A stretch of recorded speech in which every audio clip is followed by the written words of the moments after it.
Au Courant. Government approves the 23rd round of election bonds. The government authorized the issuing of the 23rd tranche of electoral bonds ahead of the assembly polls in Gujarat and Himachal Pradesh, which will take place on 9th November.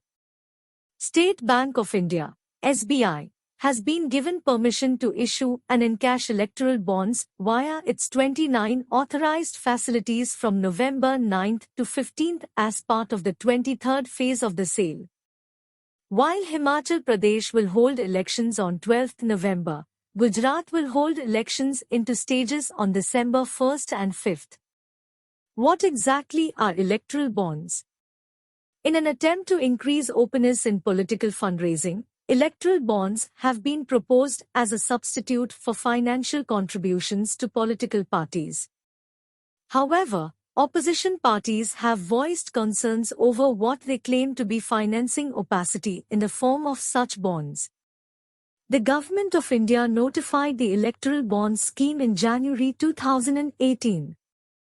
The State Bank of India may issue bonds under this program for donations to political parties, and any donor having a Know Your Customer (KYC) compliant account may purchase these bonds.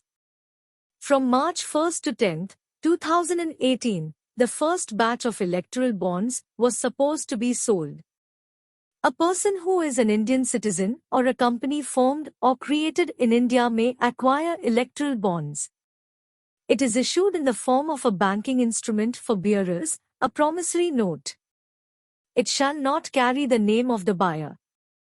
The bonds will be issued in the value of 1,000 rupees, 10,000 rupees, 1 lakh rupees, 10 lakhs rupees, and 1 crore rupees.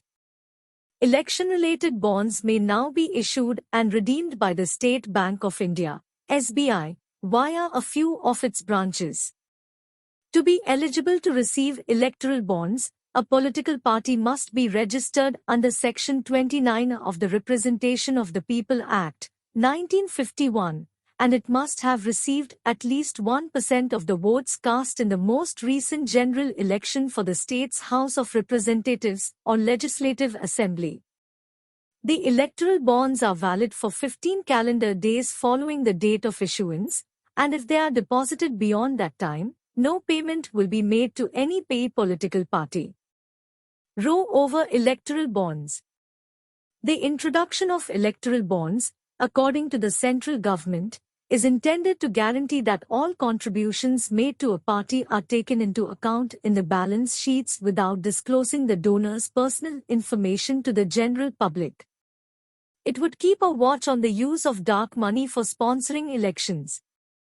In the absence of electoral bonds, contributors would have a little alternative except to give via cash after siphoning off money from their firms. However, experts believe that since the electoral bonds program was implemented to increase openness, the government should not stop enabling information about these payments to be made public.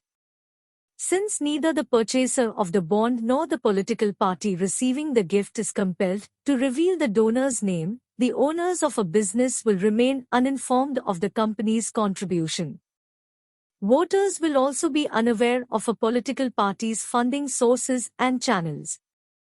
The scheme's detractors claim that because the donor's identity has been kept secret, it may result in an influx of illicit funds. Civil rights organizations claim that the idea of donor anonymity imperils the fundamental nature of democracy. The provision for non-disclosure of contributions and electoral bonds was also the subject of the Election Commission's reservations because they were seen as undermining transparency and accountability in political funding.